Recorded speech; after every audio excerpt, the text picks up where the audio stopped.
Welcome to Conversations with Catalysts. I'm your host, Jeremy West. Today I have with me Fiona Spence, and for full disclosure, Fiona and I actually did our coaching certification and a hypnosis certification together. Welcome, Fiona. Hey, thank you for having me. Thank you very much for coming on. Who is Fiona Spence, and how did you come to the world of Who is coaching? Fiona Spence? Gosh, that's a bit deep. We haven't got that long, have we? Gosh, Fiona Spence is many things. Actually, interesting, the first word that comes to my head when you say that is martial artist, which is an interesting word, isn't it? And I think that's relevant because a lot of the coaching that I do, I bring my martial arts experience into it. So not the physical stuff. I don't kick people into action literally, but a lot of the mindset. So martial arts for me is all about mindset, especially the older you get, you bring in your mindset more and more. So how did I get into coaching? Apparently, according to my sister, by the age of 14, I was coaching her. So it was the most natural thing in the world. But when it came to formalizing it, doing the qualification that we did so many years ago now, I actually thought that a lot. I think I'm not very keen on labels sometimes, and I think I fought that label, but it was what I was doing anyway. So in the end, it's like, why not put a label on it? And I think it's helpful sometimes because people get an idea then of what you do. Yeah, and see, this actually is very interesting to me. You have a background in martial arts, and actually, because that is an athletics sort of thing as well as obviously much more, I guess coach is something you're doing in that anyway. But yeah, it's actually very interesting to me how from martial arts you became a mindset coach as well. So walk me through that just a little bit, and then we'll move on to things more interesting to you, Fiona. Oh, no, I can talk martial arts all day. How did you go from martial arts to mindset? Yeah, look, if anyone's done martial arts, they'll probably understand. But if people haven't, it's probably a difficult leap because when you think martial arts, if you haven't done them, you just imagine maybe people kicking and punching or fighting or throwing people around. Exactly. And sure, that's a great fun element of it. Really, the martial arts that I did generally have all come from the samurai. So they're Say that again, from what? Oh, the samurai. The samurai. They were like, if you think of them, they're like the knights of Japan. It's slightly different, very different, really. But think of them like that. In fact, very similar to our knights. They had a sort of a code of conduct, a way of behaving. And a lot of that really was not just about how you behave, but how your attitude, I suppose you could say. And so there were 7 different kind of main ways of behaving, of carrying yourself through life that they followed. And what I realized was that they weren't just relevant to samurai.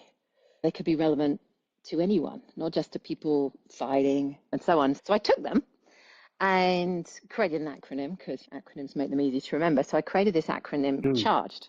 And each letter of the acronym stands for an element of that samurai code. And I don't like the word try, let's say I endeavor to live by that code. And I'm the first person to put my hand up to say, there's one in particular, I struggle with it. Jeremy, I do. We all have that thing, don't we? And you really want to know? It's okay, so I'm charged. It's the G. It's the G. And G stands for grace. And there are times when I have a lot of grace. I have great manners. I'm very polite. I use my pleases and my thank yous. I'm very courteous. I acknowledge people.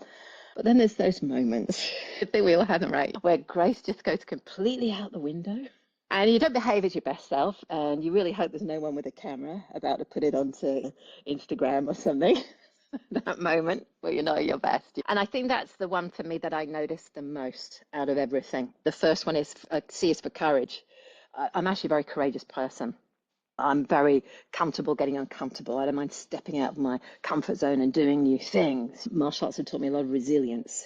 If I get knocked down, I get back up. Always get back up. The first, courage, not such a problem. Bare naked ladies? Naked ladies, what? The band. I get knocked down, but I get up again. Oh, but I get up again. Exactly. I thought that was tough thumping. Maybe they're martial artists. Tough thumping. Probably. Yeah, it might not be. Or just very resilient people, right?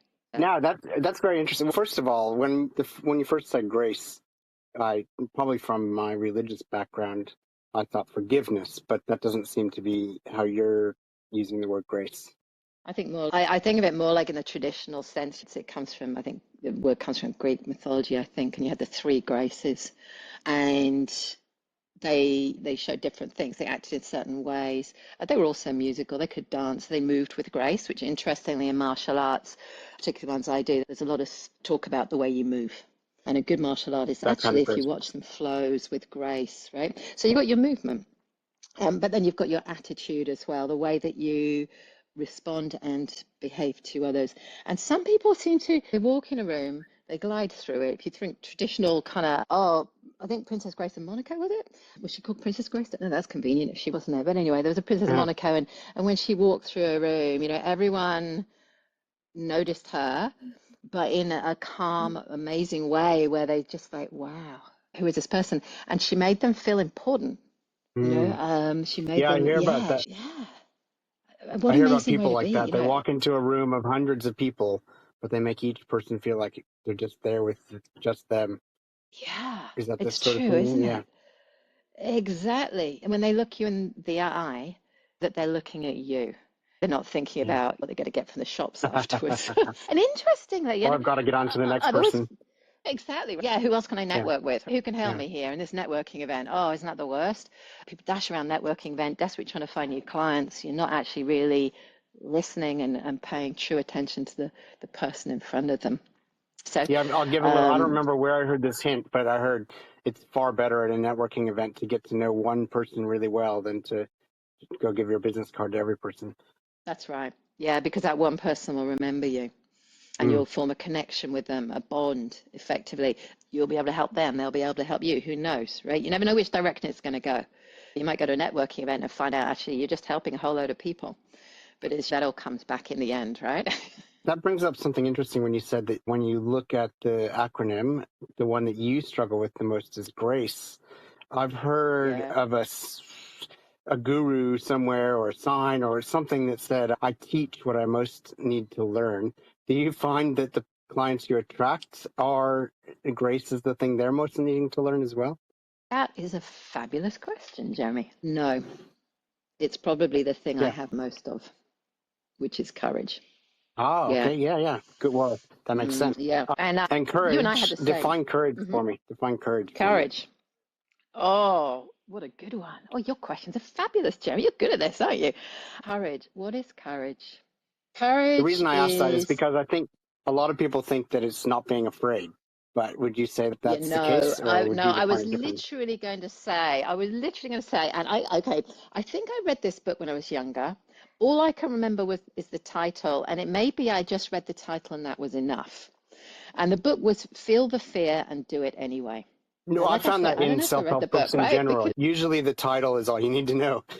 In not most self-help it's books, so when I fill over true, isn't 300 it? pages I, of saying it in a different yeah. way. But sometimes what you need is to have it beat into you in a different way over and over again through 300 pages. Yeah, exactly. Some people like examples and they need the message. I'm learning some different languages And at the stories. moment. Yeah, but I found with language learning, I have to hear the same word over and over again before it goes in. Mm, mm. So, I and have to get it sometimes, yeah, wrong with over like the and over stories, again. your context. Yeah, absolutely. Yeah, And courage is all about allowing yourself to make mistakes, to get things wrong. And yeah, a lot of people come to me, they really struggle with failure. That's another big one. Many people fear failure, and it's yeah, very deeply ingrained. It's not some surface thing. And there's a fear of failure. Often perfection is everything has to be perfect. They have to get everything right. Sometimes they feel they won't be accepted if they fail. So that's a huge one. And so for them, courage is learning that it's okay to fail. You can feel that fear that you may fail, but you'll still go ahead and give it a go. I read a book about this too. I think I might have been an adult by the time I read the book, but I saw the movie when I was quite young, and most people have seen the movie. It's called The Wizard of Oz, but it's made much more clear in the book that the things that the Tin Man and the Scarecrow and the lion were searching for were actually their greatest strengths that they had all along. So the cowardly lion kept feeling afraid, but kept doing it anyway. And so he finds out in the end that he actually had courage because he thought that courage was not being afraid. it's actually being afraid and doing it anyway. Yeah, yeah. And I found this, it's very interesting when people present problems to me. They'll come with a problem, and to them, that is the problem. So that's what they want to have resolved. But when I work with them, what they realize is actually that is just a symptom of something much deeper. Yeah. That is not the Yeah. actual problem at all. Yeah. So It makes me think of a few episodes ago, I was talking to a recovery coach, which she works with people who are coming out of drug addiction, and people think drug addiction is the problem, but that's just self-medicating for the real problems. yeah. And so if you're treating the the drug addiction, then you're not actually treating the real problem, and it's just going to keep popping up over and over again in different ways. Yeah, that's a very my hat off to, because that's a very specialist area. Oh yeah, 100%. To do, you know what I mean? There's a lot at play there, and sometimes, of course, there are physiological aspects. Oh yes, generally there are. I think it's a multi-pronged approach. Oh yeah, 100%. This is a question that a coworker one day at just a sales job many years ago asked me, and it has always stuck with me as a way to help the meaning of your life, the purpose of your life. So the question is, if you could bring more of any one thing into the world, what would it be? Martial arts. More martial arts. And tell us why. Martial arts. The whole world would be a better place. Do you do mixed martial arts? Do you do mixed martial arts, or is there one in particular, or a couple that you I mix them up, but no. Okay, so I have one sensei, so sensei's teacher. One teacher, really. I was one. I was an English teacher. There you go. Yeah, I used to be a martial arts instructor, believe it or not. But and the students call me sensei. You're not allowed to call yourself sensei. Oh, there you go. Yes, that's true, isn't it? Yes, you don't say, hi, I'm Sensei Jeremy. Rude. That lacks grace, in fact. It's Jeremy Sensei, in Japan, not right? Sensei Jeremy. There you go, Jeremy Sensei. Yeah, there you go. So, but I have a sensei. And to keep things easy, we just call him Sensei. So that keeps it very simple. And he teaches me across a range of koryo or traditional art. So we do karate. We do kenjutsu, which is the sword. We do jojutsu, which is your broom handle, is the staff. And then there's a few other little kind of weapons as well in there. And then we also do tai chi. And the beauty of having one instructor across all of them is that he takes underlying themes across them all. And he can, if I'm not getting something in one, he can say, oh, Karen sword, you just learn. I go, ah. Yeah. And I get my little epiphany moment, and I'll understand how to do it. So it's fabulous. And really, he's a very traditional sensei in that it's not just this is how you kick or punch or make or cut, but constantly he's explaining the real underlying principles, and many of them are really deep, incredibly deep. And those are the principles that you can apply to life. So when you started with him, like when you started karate with him, did he have you wash his car and paint his fence and wax on, wax off sort of stuff? Or? The amazing thing is he has so much grace that he'll post something on Instagram. He will have cleaned the whole dojo, the whole training hall. He will. What are you doing? We should be doing it. He's only just started getting us to do it. Like he's the first person to get his hands dirty. But yes, ironically, can he catch flies with chopsticks? We joke about that. We do, because we get lots of mozzies in the dojo, so we joke about that a lot. And you know what? He is so dedicated that if that was important, he would spend as many hours as it took to be able to do it. Like, that's his level of dedication, which I love. I love when somebody just very simply wants to be the best. Yes. Okay, probably. No, go ahead.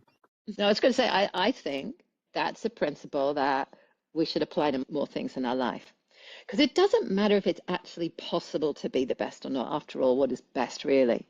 But if you aim to be the best, you're going to achieve amazing things. You're going to be so proud of yourself, because you'll know that in aiming to be the best, you put in your best effort. Whereas if you just aim to be okay, quite good, second best, the bronze medalist, you're not going to get the same results. I think the quote a cliche, aim to be the best. Yeah, to quote a cliche, you can reach the moon, or you can just hang around on the earth and, I don't know, be okay. I like that. Although it does remind me of Oscar Wilde. He was like, I may be lying in the gutter, but I'm looking at the stars, which is completely different. It has a completely different meaning to it. But that's the thing, right? Is you may, to make an analogy with that, you may not be the best. You may be low down, but it doesn't mean that you can't look at the stars and emulate them and take the best bits of them and try and somehow attain what they have attained. So if you boiled your coaching down to a sentence or a paragraph, what would you say is the core philosophy behind your coaching? I am infinitely curious in people. So the core philosophy behind your coaching is curiosity. Because, tell me more. Yeah, what I found with most people actually is that, pretty much everyone that I work with actually, is that they come to me because they're stuck. And when you get stuck, you look at something the same way. I did it with my car keys once. I lost my car keys and I was looking in the same two places I always put them, the bowl where they belong or the table where I throw them when I'm lazy. And I kept going from one of those places to the other and they weren't showing up, Jeremy. It didn't matter how many times I looked in the bowl or on the table. Don't know if you've ever been there, right? But they just weren't showing up. And it took a phone call from a friend who asked a simple question to make me think, and I found them in another place. And when you're curious in people, you ask them questions. And my friend was just curious, like why I phoned up and I said, oh, I'm busy right now. What's going on? The questions he asked was just took me to that place. So I found if I get curious in people, they start to look at things in a different way. And when they look at things in a different way, they find their answers. And sometimes that means going really deep. And when you're on your own, it's really hard to go to that place you need to go to because you don't quite, it's like you don't have the key. You just don't know because you're used to asking yourself the same questions and you spin in circles. You go round and round. You can't find the answer. And it's very simply, it's just not the right question that you're asking. So somebody who's really curious will just ask questions in a different way and you'll get there. So that's why for me, I think it's just all you need to be a coach is really curious in people because they have the answers. How do you think? My job as a coach is not to give them the answers. I don't tell people what to do. Oh my God, if people tell me what to do, Jeremy, then I lack grace, right? And I'm like, don't tell me what to do. So I don't tell people what to do. Yeah, it's because when people come to us, they are in a position usually where they've got blinders on the horse and you can only see what's right in front of you, and maybe the answer is just a little bit to the left or just a little bit to the right, but you can't see it until someone asks you the right questions. Absolutely. Yeah, it's very much like that, isn't it? It's then the blinkers come off and it's, oh my God, oh wow, I can see clearly now. And that's it, isn't it? When people come for coaching, they're stuck. The biggest two things I hear is I have no clarity and I have no direction. And it's really hard to have direction if you haven't got clarity, right? So the big overarching theme is this just lack of clarity. And they may have clarity in lots of areas of life, but there's just one area that they're not clear. And I hear so many phrases that imply that.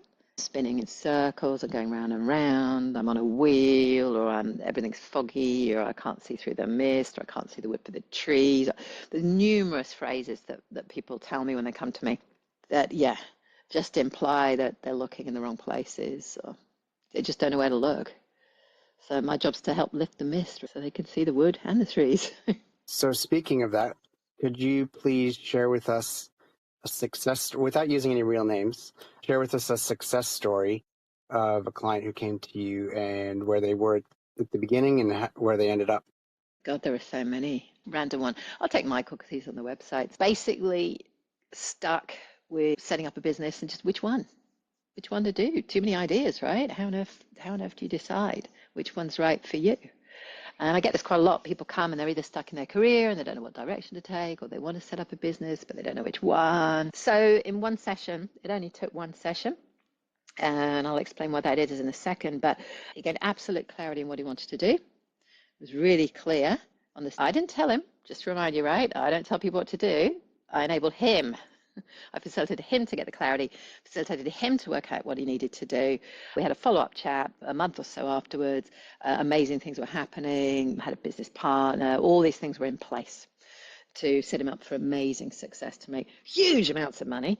How fabulous is that? So, and that's just one example, really. So how did you help him whittle it down from all of his ideas to one? Just through asking the right questions and being curious. It really comes down to something as simple as that. I don't use many techniques in my coaching. I found when people start coaching, you've seen this, they get taught techniques, and that's great for when you're beginning to coach because it gives you confidence. Your little toolkit, and you go out with your toolkit and you can use your toolkit and you can take people through their problems over however many weeks it takes with your toolkit. But what I found is as you get more confident, you don't need that toolkit anymore. The tools are there if you need them as a fallback, but you get this place where you just say, yeah, you just don't need them. And when that happens, you can get results much faster, of course. So you don't need to take 10 sessions to get somewhere. You can do it all in one. But I do work slightly differently from most coaches because I think most coaches put like a time limit. Oh, we'll do an hour or we'll do 40 minutes or whatever. Whereas I don't put a time limit on my sessions. We just spend as long as we need to get the result you need. So I'd rather we just got the result in one go and I send you on your merry way and you can get on with life and do all those amazing things you want to do and not have to keep talking to Fiona, as great as she is. I'd rather that than somebody have to come back to me week in, week out. Yeah, getting their solution very slowly and yeah. So You mean you don't try to keep them as long as possible so they can keep giving you more no, and more money? no, I know it's bizarre, isn't it? Absolutely bizarre. My aim is to get rid of them as quickly. It's not when you go to a chiropractor or something like that, and they go, oh yeah, you're gonna have to come. Oh, it's probably going to 10 sessions, I think. And you go, oh no. And you wouldn't mind if that fixed you for life, but with what I do, you probably get another injury and you get back. Oh yes, that'll be 12 sessions. Man, I haven't got the time. I actually had a psychologist who the way he worked felt like more like a coach to me than any other psychologist. Yeah, he definitely felt like a coach the way that he was using positive psychology and looking forward instead of digging in the past. And although a little bit of what he did was seeing where some of my stuff came from, my childhood and my dad. But anyway, when I started with him, he said, I asked if he was going to send a report to my doctor, and he says, oh, no, that's after 6 sessions. I don't usually need that many sessions with anybody. And I thought, what a cocky whatever. But seriously, it took him 1 session to help me fix things that had been a problem for months. So amazing There you go. when you do what needs to be done instead of just. But I find most psychologists that I've ever talked to it just ends up being a chat session. They don't even do the I have a psychology degree. There's all this evidence-based stuff that works when you do it, but they end up just chatting. Yeah, Anyway, it's the true. thing I love It's about true. coaching I've is been there. it's I've like, been let's get there. this Yeah, done. Yeah. yeah, definitely. I've been there. I had a psychologist for years, and in the end, lovely Yeah. person, fabulous. Yeah. It's like, why? Yeah. It's crazy, crazy Let's that, just get in and if they said you give me $25,000, I'll sort you out, in one session, I would go, sure, because you spent way more than that. Not that I exactly. charge And that's what $25,000 for one session, but No, but it's amazing because people think a price should be based on how many hours and how many sessions or how long. And it's really, do you want the result? How much is the result worth to you? Aren't you happier if absolutely. you get the result quicker? It's a real Wouldn't you red pay flag for more to me get it now. quicker? Oh, Yeah. it's a real red flag, isn't it? If somebody says, "Oh, yeah, you're going to have to have 20 sessions with me," oh, now it's different if you're learning. If I want to learn a Yeah. language, I want a lot of sessions. If I'm learning a Yeah. martial art, However, I go to the dojo 5 times a week. It's different.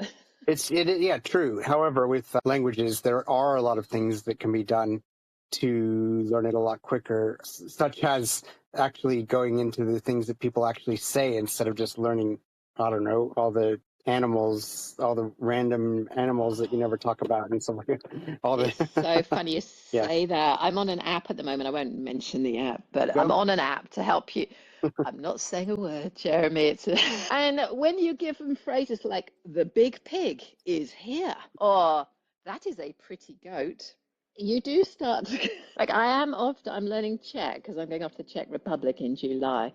But seriously, I just can't, unless there's a lot of pigs and goats running around Prague and everywhere, I don't know how I'm ever going to use it. So I think you're right. It's much quicker. And that's why when you go and live in a country, of course, and you're learning Yeah. practical things like, I'd like a loaf of bread, please, or excuse me, or can I get past, or you pick it up so much faster. I Sure. wouldn't be And you don't surprised. need the same repetitions. Hmm. I haven't tried it yet, but I wouldn't be surprised if the quickest way to learn a language right now is to just get on ChatGPT and say, teach me this language and let's chat. But yeah, definitely over the next year or two, there's going to be apps that come out that actually, use AI to know what you need to know and when you need to know it and how fast and based on what you're learning. But whatever, let's get back to you and your coaching. So what are some common challenges that your clients face? Everybody's different, but what do you find keeps coming up over and over Yeah, again? it's a great question, actually. So overall, they feel stuck. The reasons they feel stuck or what they present with will be around career or around life. So when it's career, many people are not happy in their role. Some Mm, people are not sure if they're happy because it was put upon them. So maybe I had a lady and she was encouraged to go into a certain profession by her mum. So she was just always, after 40 years in the profession, she was always questioning, is this actually what I really want to do? Or am I just doing it because my mum made me? So she could never really settle in and be happy in her role. So sometimes people are unhappy, and then we have to look at, okay, why is that? Why are you looking at career change? So I worked with a young lass recently, and I had to be very careful with confidentiality. I can't really give too many details, but there are a lot of testimonials on my website. So often my examples come from somebody's giving testimonial because yeah, it's a bit safer. they've But given permission. Yeah. yeah, she wanted to change jobs again. And when we really looked into it, it really came down to a confidence issue and an issue of communication as well, and not knowing how to, or really questioning whether or not she was being accepted. And this I find happens quite often actually when people don't have English as their first language and they're working Mm, in an English speaking company in Australia mm, or America or whatever, or England, UK. So there were a lot of self-doubt going on, and so the easiest option was to just jump ship each time. So in her session, she learned a lot about herself. She came up with a lot of what I call resources, a lot of ways that she could deal with a new situation, a lot of positive thoughts about herself, and a lot of realizations about the stories that she was making up. Oh, the stories. And when I next spoke to her, she was doing really well. I think she got promoted within the same company. I mean, things were going great. Didn't need the career change. Didn't need to change companies. So that was a mm. problem. People's stories are often their problem. They don't realize it Yeah. when they come, but they tell me stories, and I see them as stories, and I hear them as stories, and I think very soon they realize they are just stories as well. But a great story would be, I am a procrastinator. I have anxiety. These label stories. I am not confident. I don't know how to communicate. I don't know how to talk to women. I don't know how to talk to men, whatever it is. So there's a lot of kind of stories where they label themselves as being a certain sort of person or having a certain sort of ability. And particularly that anxiety label, when I hear that one, I have anxiety. Do you want to know the first thing I tell them when people tell me I have Yes, I anxiety? do. Okay, I say to them, no, you don't. Yeah. And then I'll explain to them, because you have a symptoms of anxiety. There will be times in your day where there are no symptoms. So it's a little bit like if you have a cold. You know you have a cold because you're coughing and you're sneezing and you're very aware of it at the time, right? You can think about half the time it's how you have a cold, particularly post-COVID, right? Where you're so aware of coughing near people and things. But once it's gone, and often with a cold it goes, and you don't notice for a couple of days, you're saying, "Oh my God, that cold's gone. I've forgotten I had it." Or the headache, I forgot I had a headache. I had it 3 days. I just Hmm. forgot about it. It's just gone. You don't walk around saying to people, "I have a cold" or "I have a headache" when those symptoms have gone. Yep. You don't own the cold. The cold isn't part of you. You don't carry it your whole life. And sometimes it's, oh, there it is. It's back again. Yeah. And I think this is the thing with anxiety is people own it like it's their pet dog, and they start to become it. They Yep. start to live as someone who has anxiety. My anxiety will do this. And so once you let go of it and you realize, actually, these are just symptoms. Oh, there's another symptom. It allows you to step back, to disassociate yourself in some ways, or to cut yourself off from it, to look at it more objectively. It's okay, this is a symptom. right, what's behind that symptom? What's triggering that? What's the real problem? What's the real issue here? So, yeah, I found there's a lot of stories people come with. And through having a conversation, of course, they can find their stories, work out what they are, where they've come from, and more importantly, actually, than where something comes from, better, more healthy, positive stories that they can replace those unhelpful stories with. Because some of your stories are great. Well, People have good there you go, stories. Fiona. You want to keep those. Sounds like you're doing cognitive behavioral therapy. So Obviously, that comes into it, doesn't it? You can't you can't help yourself there. So tell me this. We're about to wrap up soon, but what is one piece of wisdom that you find yourself consistently giving to clients or anyone else who will listen? Oh, I try not to. I do try not to, I know because we all that's try me not telling to, but people what what to comes do out? and how to live, right? Yeah. I think, let's talk non-client, because I do try not to actually tell Yeah. my clients what to do and how to think. But I think a great piece of wisdom is around the story.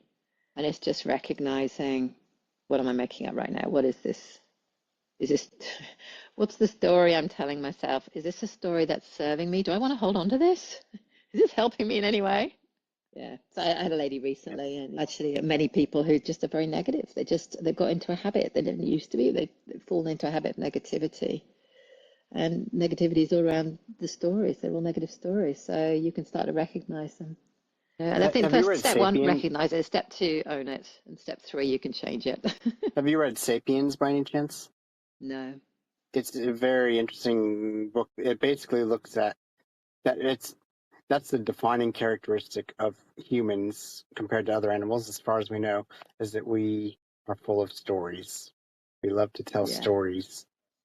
And Yeah. it's a story that there might be a tiger out there who saved our ancestors' lives, but when we tell too many stories these days, when there's no real danger, we're just causing those symptoms of anxiety. Exactly. Yeah. So it's recognizing the stories. Step one, just recognize them. Oh, another one. Step two, own it. And then you can deal with it. So before I give you a chance to plug how people can find you, I'm just going to finish off with two questions. And I'm going to I don't always give credit on every episode, but I should do it every once in a while. I stole these two questions from Mike Kaplan, my favorite comedian. When he interviews comedians, he asks these two questions at the end of his podcast on broccoli and ice cream. And I think that's okay because he's going to be a guest in next week on this podcast. So I think he's okay with it. So is there anything that you didn't get to say as much as you wanted to say because we went off on a tangent, and or is there anything that I didn't even know to bring up that would be a glaring omission when it comes to a survey of the life and work of Fiona Spence? I'm sure there are many things, but I think you've done such an amazing job that I'm not going to try and change anything that you've done. You've done brilliantly. Thank you very much. And I will just finish off. The point of the podcast is for anyone who wants to listen and glean anything that they can from all the different kinds of coaches, all different philosophies of coaching, whatever, anything that they can in self-development. And for people who are ready for a coach, who actually hear the person that they need in their life to be able to contact them and get started. So for those listeners who today are saying, Fiona Spence, that's my coach, I need to get in contact with her, how do they find you? Lots of different ways. First of all, is the website, which very convenient is fionaspence.com.au. I do coach worldwide. Let's spell but that, I've got even my though AU it's just website. what I would consider the common spelling. Let's spell it anyway. Fiona. Yeah, Fiona, Fiona Spence, spence.com.au. I'm on LinkedIn because I work mostly with busy professionals, actually. So they're either business owners or career focused people. Very active on LinkedIn. So you can find me, Fiona Spence, on LinkedIn. So that's a nice, easy one. And I do post to most social media daily. So there's Instagram, Facebook, TikTok, even YouTube. You can find me on Instagram, Fiona Spence, no excuses. We're both middle-aged, but I've been following you on TikTok. So for those younger people or crazy older people like us who are on TikTok, it's fun. Thank you, Fiona. And you can always find all of my links at jeremywest.net. And I'm currently doing free online introduction to mindfulness workshops. So find those at the top of the page on jeremywest.net. I was just going to say one thing I didn't mention actually is I do have a lot of free quizzes as well on my website. Ooh, free quizzes. I love quizzes. Yeah, free quizzes. What sort of I'm going to go decision take them maker all. are you if you're feeling stuck in your career? There's even one if you're over 50 and considering a career change. I have 2 bachelor degrees, 2/3 of a master's degree. I don't know what else. I was a crazy person who saw the exam day as it was like my Super Bowl is, I'm going to prove everything that I memorized or whatever. By the way, so I love tests and do well at tests and whatever. I have not figured out how to get paid for being good at tests. School didn't, that's all school taught me was how to be good at tests. Maybe I'll be a game show contestant. Professional game show contestant. Cool. Well, maybe I'll just continue asking questions because that's also fun. Thank you very much, Fiona, and we will see you again very soon. Thank you for having me. Bye.